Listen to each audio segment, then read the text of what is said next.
equilíbrio entre vida pessoal e vida corporativa é uma ferramenta importante de produtividade, mas como é que se faz isso na prática, hein?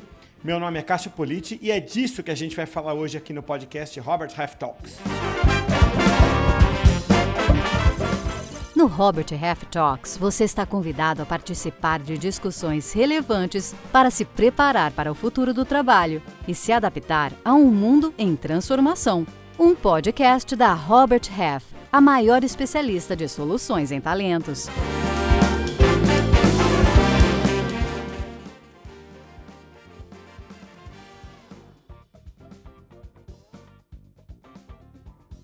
Para a nossa conversa de hoje, eu tenho o enorme prazer de receber duas convidadas para tratar de um tema tão importante quanto o que a gente vai tratar hoje.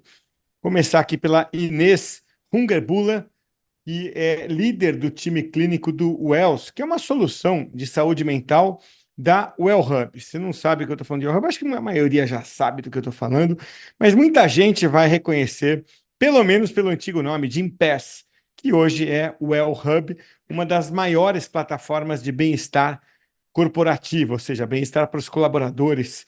E, Inês, é um grande prazer ter você aqui. Obrigado por aceitar o convite para conversar com a gente hoje. Olá, gente. É um enorme prazer estar aqui. Eu amo falar sobre o assunto que vamos falar hoje. É um enorme prazer também ter uma conversa com a Evelyn, que está aqui com a gente. Mas acho que você vai apresentar ela já, Cássio, né? É isso aí. Vou apresentar a Evelyn Luiz, que é a nossa gerente de RH Sênior aqui da Roberts Half. Ô, Evelyn, muito legal ter você aqui mais uma vez. Olá, Cássio. Olá, Inês. O prazer é todo meu. Muito obrigada pelo convite mais uma vez. Imagina, a gente que agradece a vocês duas. A gente sabe que o tempo de vocês é super disputado, super precioso, então a contribuição que vocês estão dando aqui para o podcast e para quem nos ouve é muito grande, né?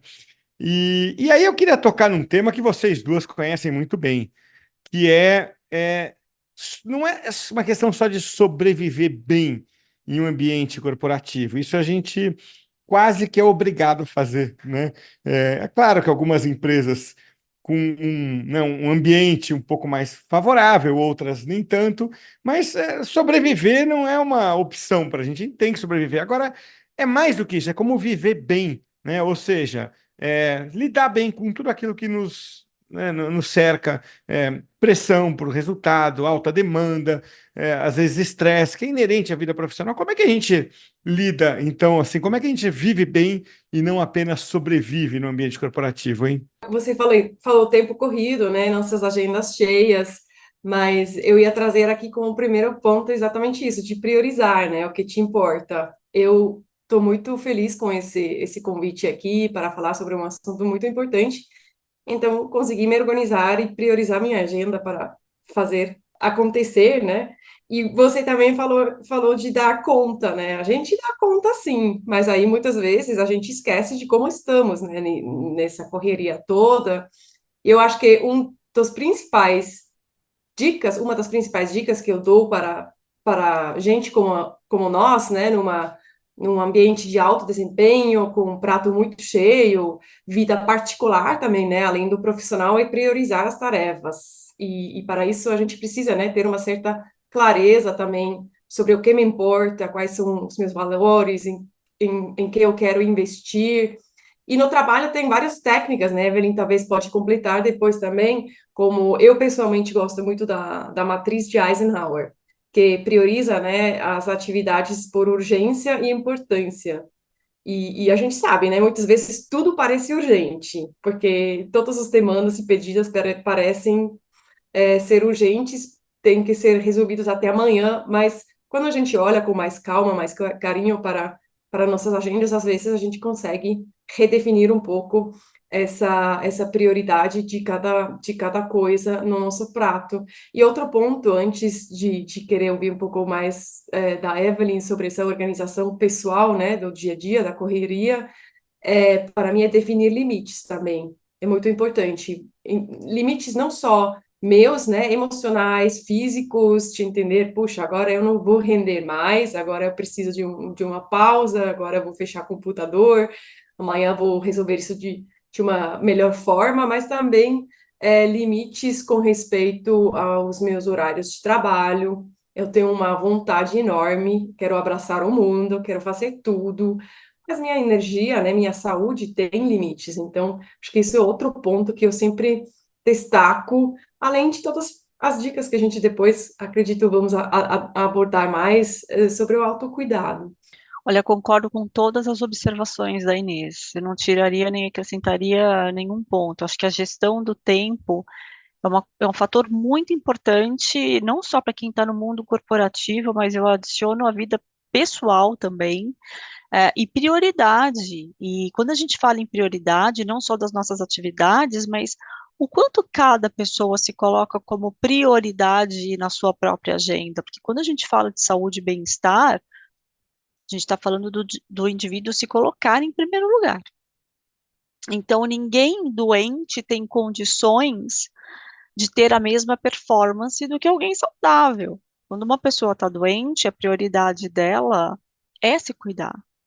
Então, aqui o intuito é a gente fazer um bate-papo justamente para que a pessoa não chegue a adoecer. É como que ela se cuida ao longo desse caminho, dessa rotina tão corrida que nós todos temos, como que ela se coloca nessa agenda? Como que é a prioridade dela para a saúde dela em todos os sentidos, no sentido de alimentação, de sono, cuidados pessoais, lazer, esporte. Então, eu acho que ninguém melhor do que a Inês, que é a líder desse projeto aí da Well Hub, que vai poder trazer para a gente muitas dicas bacanas. E a gente complementa aqui do lado da Robert Half com dicas também em relação ao mundo corporativo. Muito legal, Evelyn. Você já deu vários ganchos aqui, porque eu queria mencionar um livro que eu li chamado Outlive. Talvez algumas pessoas aqui já ouviram falar, ou também estão nessa leitura, que não é leve, é um livro escrito por um médico, é bem técnico, mas ele aborda a arte e a ciência de viver mais e melhor. E é exatamente sobre isso que o Cássio falou no início, né? Como não apenas sobreviver, e ele traz uma mudança de perspectiva na medicina, principalmente, né? De não só olhar para algum problema com a saúde, saúde física, saúde mental, quando estamos doentes, né? Porque lá, já naquele momento, já é muito tarde. A gente já teve vários impactos no nosso funcionamento, na nossa produtividade, na nossa vida pessoal, social também, né? E em vez disso, evitar que a gente tenha esses impactos iniciais e assim no final não ficar doente, né? Então, viver bem, não sobreviver. E ele destaca principalmente os pilares que você, Evelyn, mencionou, que é a atividade física, alimentação, sono e o equilíbrio emocional. E eu queria trazer rapidamente, para quem não vai ler ou quer saber, antes de ler, o que ele recomenda, brevemente, sobre os outros pilares, mas depois a gente vai olhar mais para o emocional, porque não sou expert, não sou nutricionista, não sou educadora física, então vou só brevemente falar o que ele fala, que eu acho muito válido aqui para relembrar. Ele não complica, né? Não tem milagre, a gente sabe, né? Muitas vezes a gente já ouviu várias coisas sobre esses pilares. Com respeito à rotina de atividade física, por exemplo, ele fala que ela precisa ser regular, obviamente, né? Não adianta fazer uma semana, estar uma semana ativa e depois 3 semanas fazer nada, né? Por mês, tem que ser regular. E ele fala que tem que ser variado também, ter treinos de alta intensidade, ter treinos mais leves, e sempre lembrar da força e do equilíbrio, ou seja, fazer fortalecimento e investir no equilíbrio, porque ele fala, né, lá na frente, a maioria de nós não estamos lá ainda, mas lá na frente, quando estamos mais velhos, a queda, por exemplo, é a causa de morte número 1. Então, a gente precisa hoje investir no nosso físico para evitar isso lá pela frente. É um investimento na sua qualidade de vida, não só agora, mas também lá pela frente. Com a alimentação, ele não defende nenhuma dieta específica, mas ele fala de tentar reduzir o máximo possível alimentos processados, a gente já sabe disso também, né? E ter uma dieta balanceada entre carboidratos, proteínas e gorduras. é uma coisa muito subjetiva de cada um de nós. Eu acho que ali vale muito a pena também procurar sempre ajuda profissional, né? Ter uma avaliação de uma nutricionista, uma nutróloga, que pode ser muito válido. Eu, inclusive, de novo, voltando para aquela frase de não só sobreviver, quando eu fiz minha primeira avaliação como nutróloga, eu me virei, né? Era um estresse, assim, eu estava com um estresse bem crônico por causa do trabalho, eu sou mãe também, adulta, né? Numa sociedade que exige também bastante, além de trabalho e família.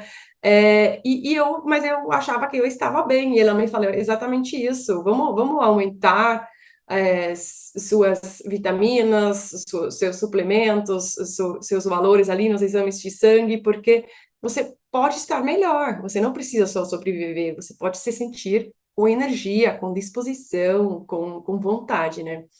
Isso também vai ajudar a cuidar da saúde metabólica, né? Que também um grande fator, conforme o autor do livro, para adoecer lá na frente.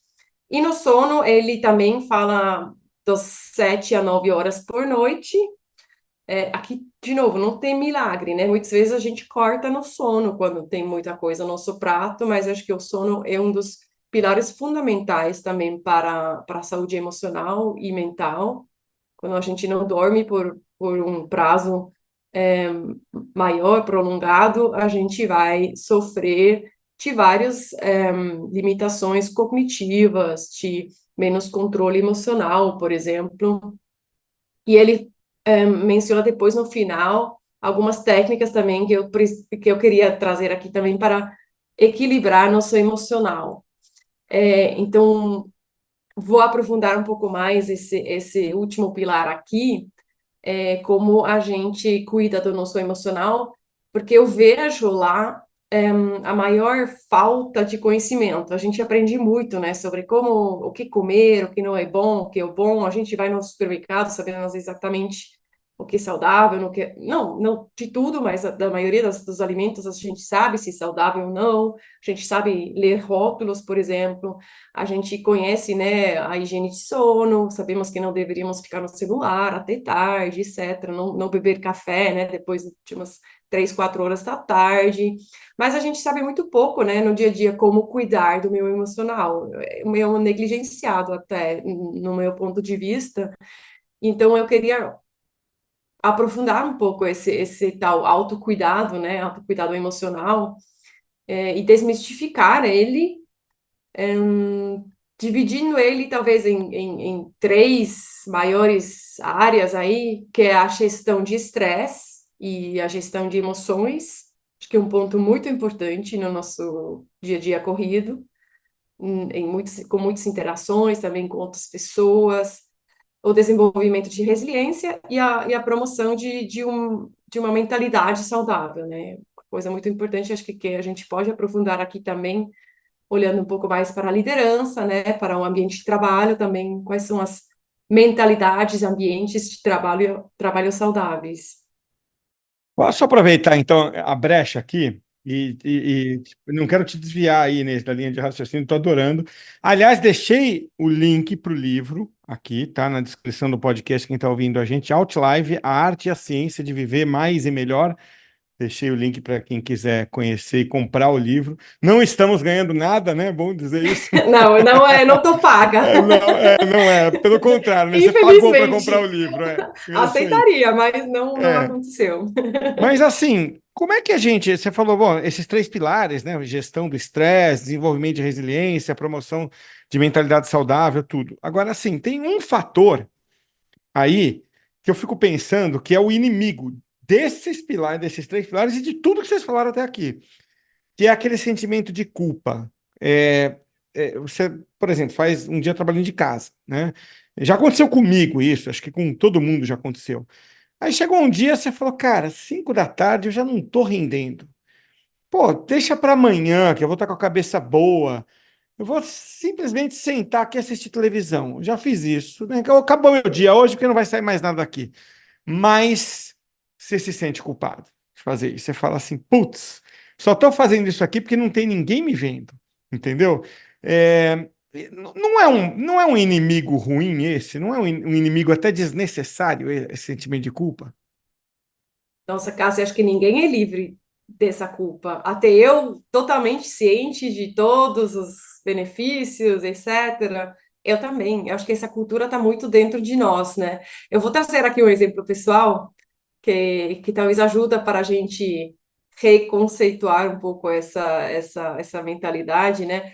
Há mais ou menos 2 anos atrás, eu comecei a correr, entre aspas, né, de verdade, com planilha de treinos, pace, corridas de rua, treinador, e eu estava muito animado e muito impaciente também para chegar logo ao sub 1, nos 10 quilômetros, enfim, tinha metas ousadas aí, e me comparei bastante também com outros atletas, né? Muito mais avançados, o que é outro problema que não vou aprofundar aqui. Mas então, eu treinei sem parar, todo dia, me puxei, estava cansada, mesmo assim eu levantei cedo, 5 da manhã, para correr todo dia antes de trabalhar.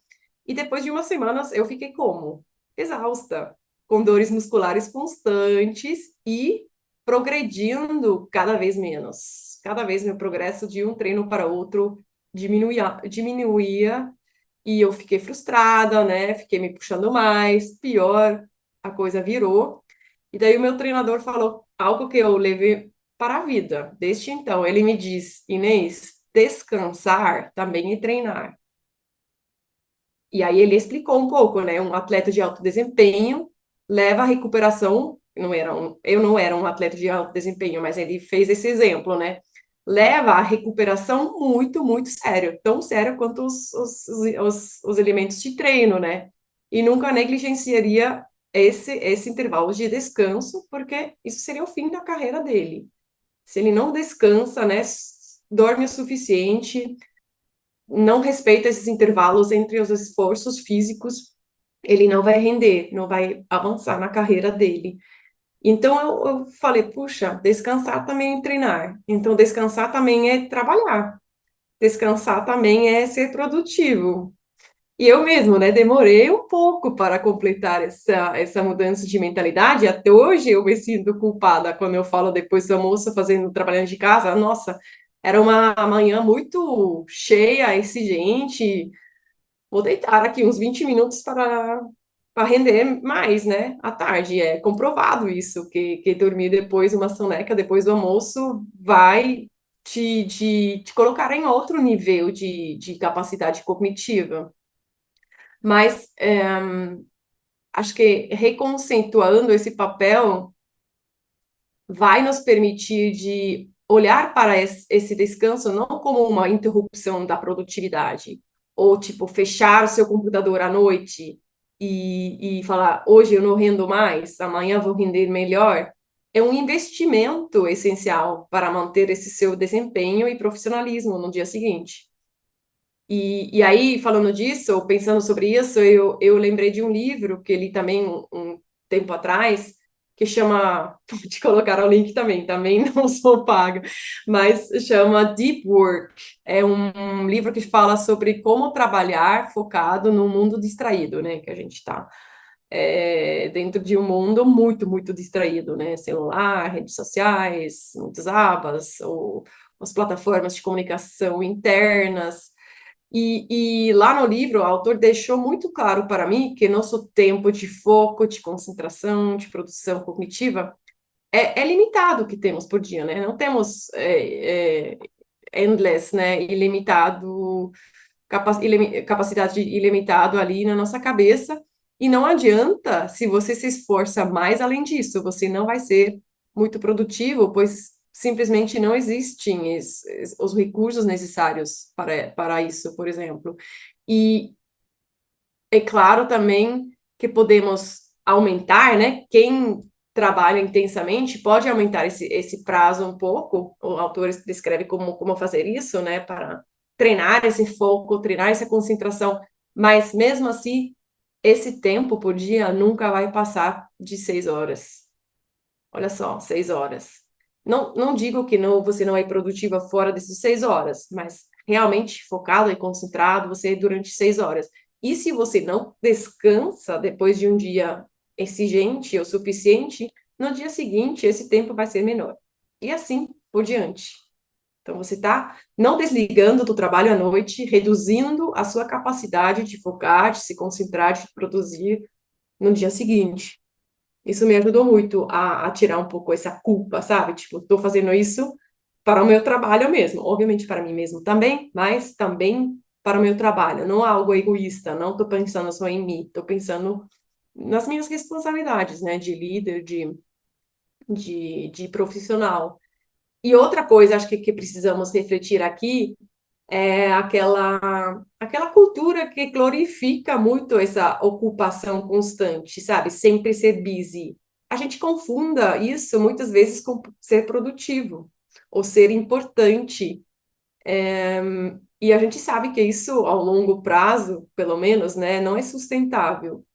Então, acho que é muito importante também se perguntar quanto a gente está glorificando aqui, ou estar sempre disponível, conectado, não parar nunca, porque a gente sabe que isso não vai dar conta, não vai dar conta, né? Não vai dar ao longo do tempo, e talvez podemos começar um pouco mais, né, valorizar o descanso como parte integrante da produtividade mesmo, assim como os atletas de alto desempenho veem o descanso como uma parte essencial do seu treinamento, né? A gente deve também ver o descanso como um componente vital para não só apenas nossa saúde física e mental, mas também para nosso rendimento, para nossa clareza cognitiva e eficácia profissional, no meu ponto de vista.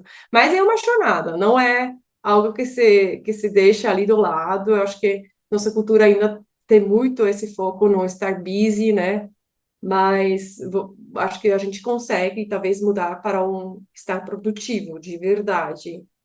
Gostaria de acrescentar um ponto: são 6 horas de atenção focada ao longo do dia, mas ininterrupta, em média.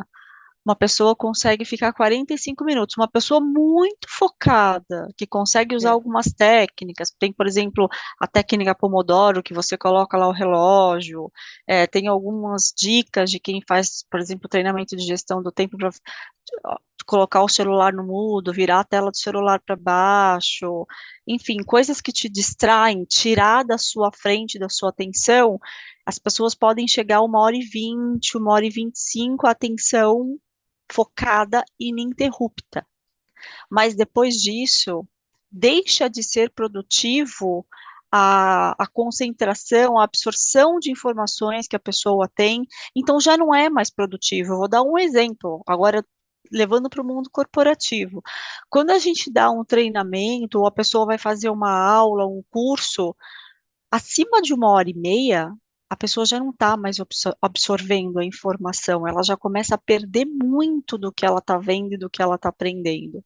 Então, seria bom, por exemplo, fazer um intervalo, um coffee break, sei lá, de 15 minutos, não precisa ser muito tempo, às vezes o intervalo entre aqui uma reunião e outra, a Robert Half, por exemplo, coloca uma dica para os funcionários de agendarem as reuniões de 50 minutos, ou de 25 minutos, se for uma reunião de meio parte da hora. Então, a gente coloca a dica para os funcionários: não agendem reunião de 30 minutos, depois de 30 em 30, depois de uma em uma, porque você vai precisar de um tempo para você parar, desconcentrar, olhar para outra coisa que não seja a tela do computador, tomar uma água, levantar, dar uma caminhada, tomar um café, porque as pessoas às vezes pensam assim: nossa, mas eu não tenho tempo para ir à academia, eu não tenho tempo para ter uma alimentação saudável. Mas quando a gente realmente para entender o que é uma vida saudável, você consegue levar uma vida relativamente saudável, sem ser um atleta de alta performance, sem ser aquela pessoa que só se alimenta de legumes, frutas, verduras e proteína magra. Você consegue levar uma vida um pouco mais equilibrada, sabendo conduzir da melhor maneira alguns hábitos que nós temos. Porque às vezes a gente fica procurando ter a vida do mundo ideal E no mundo real a gente não consegue nada. Você fala, eu não consigo ir todos os dias à academia, eu não consigo fazer 1 hora de treino por dia, logo não vou fazer nada. Não é assim que funciona. Então a gente tem que aprender a ter pequenos hábitos que podem nos trazer uma condição de vida melhor. Seja ela emocional, seja ela do ponto de vista nutricional, ou em relação à saúde física, de você ter mais movimentação no seu dia a dia. Estou pensando aqui, tudo que vocês estão falando parte muito de uma iniciativa, de uma decisão individual. Se eu começo a correr, pego a planilha da assessoria, vou lá, treino, decisão sua, né? Vou jogar o lixo fora sobre escada, decisão pessoal sua. Em alguma medida, a empresa interfere positiva ou negativamente? Quando eu falo empresa, eu estou falando também do líder direto ali, que é, né, quem muitas vezes mexe com o nosso bem-estar mental, com o nosso humor, para o bem ou para o mal, né? Com É quem está ali certeza. diretamente. Tem alguma parcela da empresa e do líder nisso? Com certeza. Nós ficamos muitas horas do nosso dia no trabalho, Cássio. De 8, quem trabalha meio período, 6, mas 8, 9, 10, tem cargas horárias ainda às vezes até mais extensas. Então, o nosso líder tem um papel fundamental no nosso bem-estar. Na Robert Half, por exemplo, a gente está fazendo um plano de ação de melhoria de qualidade de vida para os funcionários, em que os líderes, como um plano de ação, evitam entrar em contato após as 18 horas com qualquer funcionário. Evitam mandar e-mail, evitam mandar WhatsApp, porque se o líder vai lá e manda um e-mail, um WhatsApp, o funcionário se sente na obrigação de responder. Então, o líder, não só em relação ao volume, ao horário de trabalho, mas como ele lida com o funcionário. O funcionário, o líder precisa conhecer o funcionário. Ele precisa entender, poxa, a pessoa não está bem aquele dia, o que está acontecendo? Você precisa saber, conhecer o seu funcionário, saber olhar para ele, seja numa reunião pessoal ou por vídeo, olhar para as pessoas, além dos números, entender como elas estão, quais são as prioridades delas, por que elas estão aqui trabalhando, o que elas buscam, quais são os sonhos dela. Então, eu sempre falo para os gestores que eu tenho contato no dia a dia, se eu te fizer uma pergunta agora, nesse exato momento, sobre cada pessoa da sua equipe, você sabe me dizer quais são as maiores ansiedades de cada pessoa? Os maiores medos? Os maiores sonhos? O que ela deseja alcançar na vida pessoal dela? Você sabe por que ela está aqui? E como você está ajudando essa pessoa a alcançar esses sonhos? E como você, como líder, está amenizando os medos e as ansiedades delas, de cada pessoa. E o líder que sabe responder isso e que de verdade trabalha com esse olhar é um ótimo líder. O líder que ignora a pessoa, não se importa com o funcionário, se importa com os resultados, ele talvez ganhe num curto prazo, mas no longo prazo ele vai perder. Ele perde o engajamento, ele perde o interesse, ele perde a admiração, ele perde a produtividade desse funcionário, até que ele perde o funcionário. Então, existe uma diferença entre ser gerente, coordenador, diretor, independente de qual seja o cargo, e ser líder. E as pessoas hoje em dia estão precisando de líderes, de verdade. Muito legal, Evelyn. E olha só, eu adoro estudos e evidências, né? Eu vi um estudo do Workforce Institute da Inglaterra. Eles entrevistaram, acho que 3.500 pessoas, mais ou menos, em uns 10 países, para entender como o líder impacta a saúde mental da equipe. E eles acharam que o líder tem o mesmo impacto na nossa saúde mental como o nosso parceiro, ou nossa parceira de vida, né? E isso faz muito sentido, né? Porque a gente passa muitas horas do dia trabalhando, interagindo com essa pessoa. Então, acho que como líder temos uma responsabilidade, além de gerenciar bem, né? De ser um bom gestor, ser um líder e ser saudável também, nos cuidar, né? E eu adorei esses pontos que você trouxe, né? De respeitar o descanso, controlar o volume, os horários, né? Respeitar os limites de cada pessoa também, conhecer as dificuldades, né? Conhecer a situação da pessoa. A pessoa tem filhos, tem família, tem alguém para cuidar, como eu posso aí flexibilizar ou encontrar algumas medidas que podem facilitar, né, diminuir um pouco a pressão e o estresse da pessoa, se interessar de verdade, né, também é um ponto acho que é muito importante, eu percebo muito como as pessoas estão, por exemplo, não presentes, em one-on-ones, em reuniões com os funcionários, com liderados, com líderes também, isso dá, isso comunica, né, sem querer, o quê?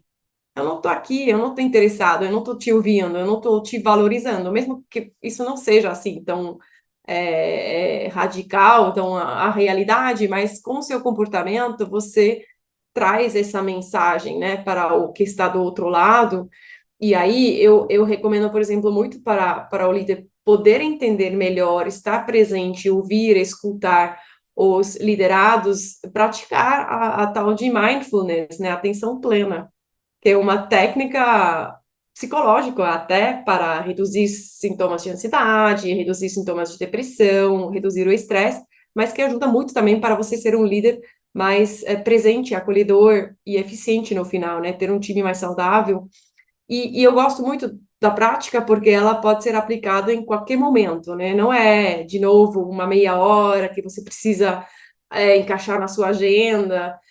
Você pode escovar o dente tentando estar presente 100%. Você pode comer sua refeição tentando estar presente, né? Quantas vezes a gente come um prato inteiro e olha para o prato vazio e falando, puxa, eu nem percebi que eu comi tudo isso, né? Acontece muitas vezes que a gente entra em outro mundo aqui na cabeça, estamos lá pela frente, lá atrás, com os pensamentos e não aqui no momento presente. Isso causa um estresse constante, né, na nossa cabeça, além de perder muitas informações do momento atual. E numa reunião, isso às vezes é fundamental, né, de não perder o que está sendo falado, ou comunicado, ou apresentado. E essa prática também pode ser, então, aplicado, né, no nosso dia a dia, trabalhando, numa conversa, numa reunião, não ter outra aba aberta e olhando constantemente para outra planilha, não estar no celular, olhando para outra coisa. Eu vejo muitas pessoas distraídas no contato com outros, com o time, com os liderados. Acho um ponto muito importante. Tem outras coisas que passaram pela minha cabeça, que o líder também pode fazer, mais olhando um pouco para o organizacional, que é definir expectativas claras. Eu acho que muitas vezes a gente fica ansioso ou estressado porque não sabemos exatamente o que está sendo esperado de mim em certo projeto em geral, e também isso tem a ver um pouco com o feedback, né? Com ter esse canal aberto, a canal de comunicação, né, entre você e o time, é, quando acontece alguma dificuldade, quando tem algum desafio, quando precisa de alguma mudança, né, para ter essa confiança e esse vínculo, tudo isso que a gente falou, eu e a Evelyn, vai te ajudar a esclarecer quais são os desempenhos realistas aqui de cada um, o que posso esperar de cada um também, e isso te permite também dar o apoio necessário, né? Entender as dificuldades de cada um, sugerir talvez recursos que existem, né? Dentro da Robert Half, vocês têm vários recursos também de bem-estar, de saúde, para assim apoiar as pessoas de uma forma mais personalizada e não só olhando para elas como máquinas, né? E o que eu falei sobre o líder se importar, agora eu vou ampliar. E o funcionário? E a própria pessoa? Ela se importa com ela mesma? A gente precisa buscar a felicidade. Passamos muitas horas no nosso trabalho. Precisa ser um local que te traga prazer. Precisa ser um local que te faça feliz.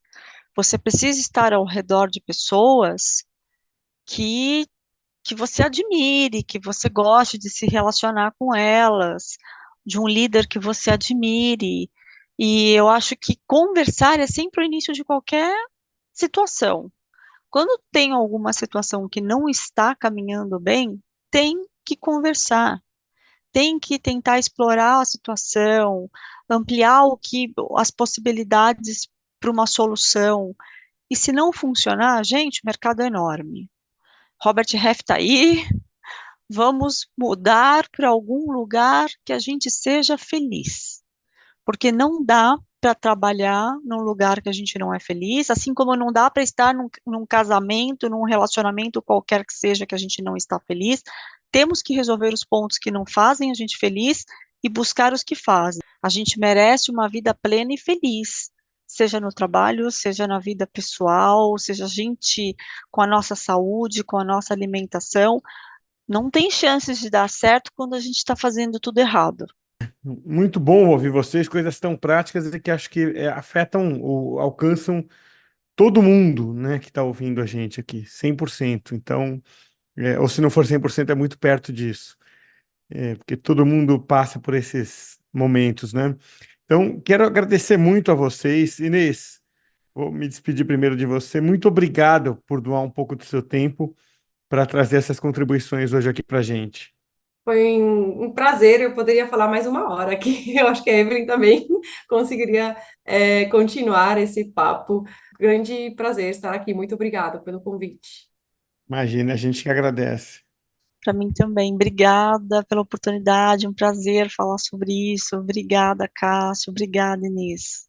Este podcast é produzido pela Robert Half, a consultoria global de soluções em talentos que mais cresce no Brasil. Venha fazer parte dessa história, trabalhar com pessoas e ser o agente da evolução e transformação da vida de profissionais pode ser uma atividade muito gratificante, além de uma excelente oportunidade de carreira. Acesse a seção Trabalhe Conosco do nosso website, o roberthalf.com.br, e veja as vagas disponíveis. Junte-se a nós! Robert Half Talks é um conteúdo da Robert Half, a maior especialista de soluções em talentos. Quem esteve conosco hoje foi a Inês Hungenbuller, da Well Hub, e a Evelyn Luiz, aqui da Robert Half. Meu nome é Cássio Politi, eu vou ficando por aqui. Eu espero você na próxima edição do Robert Half Talks. Até a próxima, hein?